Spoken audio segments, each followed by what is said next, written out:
Tumagilid ang isang truck sa Bukidnon matapos tumama sa railings ng tulay. Nawalan daw ng preno ang truck at nabangga pa ang dalawang motor ng mga traffic enforcer. Nasa frontline ng balitang yan si News 5 Mindanao correspondent Bril Montalvo. Nagulangtang ang mga motorista sa bahaging ito ng National Highway ng Manolo-Fertich, Bukidnon nang biglang tumagilid ang truck na yan. Bumangga pa sa railings ng tulay ang humaharurot na truck bago madisgrasya.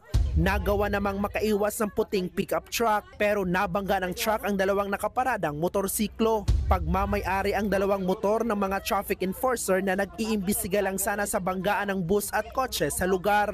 Tumaga sa kalsada ang kargang molasses o pulot ng truck.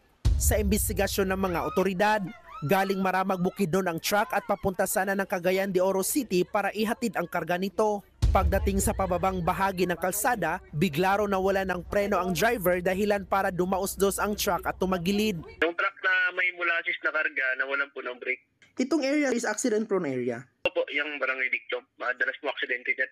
Agad isinugod sa ospital ang driver matapos magtamo ng mga bali sa katawan. Posible siyang maharap sa reklamong reckless imprudence resulting in damage to property.